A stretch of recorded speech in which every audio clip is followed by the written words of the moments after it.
Ya, puji Tuhan Bapak Ibu Saudara yang diberkati oleh Tuhan Yesus. Kembali kita akan belajar firman Tuhan yang terdapat di dalam Matius 19 ayat 16 sampai dengan 22. Demikian bunyi firman Tuhan. Perikopnya orang muda yang kaya. Ada seorang datang kepada Yesus dan berkata, "Guru, perbuatan baik apakah yang harus kuperbuat untuk memperoleh hidup yang kekal?" Jawab Yesus, "Apakah sebabnya engkau bertanya kepadaku tentang apa yang baik? Hanya satu yang baik. Tetapi jikalau engkau ingin masuk ke dalam hidup, turutilah segala perintah Allah." Kata orang itu kepadanya, "Perintah yang mana?" Kata Yesus, "Janganlah membunuh, janganlah berzina, jangan mencuri, jangan mengucapkan saksi dusta. Hormatilah ayahmu dan ibumu, dan kasihilah sesamamu manusia seperti dirimu sendiri." Kata orang muda itu kepadanya, "Semuanya itu telah kuturuti, apalagi yang masih kurang?" Kata Yesus kepadanya, "Jikalau engkau hendak sempurna, pergilah, jualah segala milikmu dan berikanlah itu kepada orang-orang miskin, maka engkau akan beroleh harta di surga. Kemudian datanglah kemari dan ikutlah aku." Ketika orang muda itu mendengar perkataan itu, pergilah ia dengan sedih sebab banyak hartanya. Haleluya. Saudara yang diberkati oleh Tuhan Yesus, saya akan berikan tema khotbah, apakah harta bisa menyelamatkan kita? Haleluya. Saudara, firman Tuhan ini berbicara tentang seorang anak muda. Dia sangat kaya. Ya. Satu ketika saudara dia datang berjumpa dengan Tuhan. Kemudian dia berkata, "Yesus, bagaimana caranya supaya kami ini bisa masuk ke dalam kerajaan sorga?" Terus Tuhan katakan, "Kenapa kamu harus bertanya begitu? Kalau kamu benar-benar ingin masuk ke dalam kerajaan sorga, jangan mencuri, jangan membunuh, jangan berzina, jangan bersaksi dusta, dan lain sebagainya." Tiba-tiba anak muda itu katakan begini, "Oh Tuhan, itu sudah kulakukan sejak masa mudaku. Aku tidak pernah mencuri, aku tidak pernah berdusta, aku tidak pernah membunuh." Tiba-tiba Tuhan katakan begini, "Oke, sekarang satu lagi yang harus kau lakukan." Apa itu Tuhan? "Kalau engkau ingin sempurna, jualah semua hartamu, berikanlah itu kepada orang miskin." Saudara, ketika si pemuda ini mendengar jawaban Tuhan bahwa harta yang selama ini dia capek-capek cari, saudara, tetapi Tuhan katakan, berikanlah itu kepada orang miskin. Betapa pedihnya hatinya.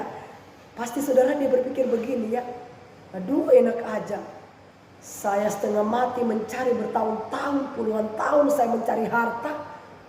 Kok setelah saya mendapatkannya, kok Tuhan malah bilang kasih ke orang miskin. Waduh, terus saya gimana?" Haleluya. Saudara, itulah yang firman Tuhan katakan. Di mana hartamu berada, disitulah hatimu berada. Saudara, saya mau kasih tahu, apakah harta kekayaan itu bisa menyelamatkan kita? Ada seorang kaya, luar biasa saudara, kekayaannya ada triliun. Satu ketika saudara dia sakit, sudah cari dokter kemana-mana, ya, bahkan dokter terkenal sekalipun dia sudah sewa, tetapi penyakitnya bukan sembuh tapi malah tambah parah. Ya. Kenapa saudara? Ya, ternyata harta yang dia miliki itu tidak mampu menyembuhkan dia, tidak mampu menyelamatkan dia. Makanya firman Tuhan katakan, pikirkanlah harta di surga, karena harta di bumi ngengat dan karat. Satu ketika Tuhan akan menghancurkan bumi ini, beserta dengan apa yang ada di atas bumi, Tuhan akan hancurkan. Saudara, ketika kita memikirkan harta di surga, kita tidak akan pernah lagi memikirkan harta yang ada di dunia ini. Timbul pertanyaan, apakah kita tidak boleh berusaha? Apakah kita tidak boleh bekerja, mencari nafkah, mencari kekayaan? Bukan begitu saudara. Ya, ketika Tuhan Yesus memberikan jawaban kepada pemuda ini, ya, Tuhan katakan begini, ya, "Jual semua hartamu, berikan kepada orang miskin."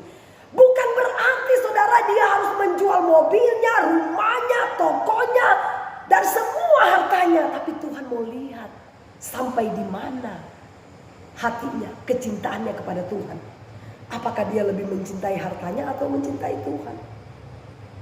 Saudara, kalau hati kita ini cuma terfokus ke harta kita, satu ketika Tuhan ambil harta kita, misalnya kayak kemarin gempa, wah harta semua habis. Kita bisa stres, kita bisa jadi gila karena apa? Harta yang sudah capek kita cari hilang lenyap. Makanya firman Tuhan katakan, saudara, pikirkanlah harta di sorga. Karena satu ketika harta di bumi ini akan hilang, akan lenyap. Haleluya. Saudara, bahkan Alkitab berkata, lebih mudah, saudara, seekor unta masuk ke dalam lubang jarum daripada orang kaya masuk surga. Karena apa?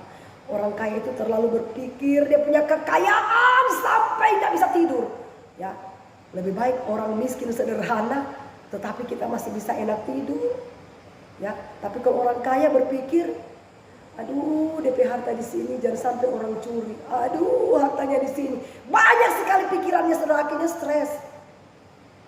Saudara, saya mau kasih tahu, boleh kita memiliki harta, tapi jangan sampai hati kita melekat kepada harta. Tapi mari kita belajar melekat kepada Tuhan. Karena Tuhanlah yang mempunyai hidup kita. Tuhanlah yang mempunyai segala-galanya dalam hidup kita. Amin. Tuhan Yesus berkati kita semua. Mari kita berdoa. Tuhan Yesus, kami bersyukur kami sudah menyampaikan firman Tuhan. Biar Roh Kudus-Mu yang akan menyempurnakan itu dalam hati kami semua.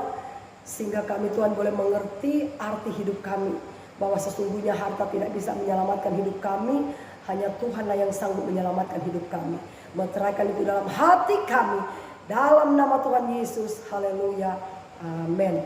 Ya, puji Tuhan Bapak Ibu Saudara, demikianlah firman Tuhan yang singkat yang boleh saya sampaikan. Dan sekali lagi jangan lupa saudara, kalau saudara merasa diberkati dengan firman Tuhan ini, jangan lupa tekan like, subscribe, dan share. Bagikanlah firman Tuhan ini kepada teman-teman kita, sanak saudara kita, kepada keluarga kita, supaya firman Tuhan ini boleh menjadi berkat bagi banyak orang. Amin. Tuhan berkati kita semua. Shalom.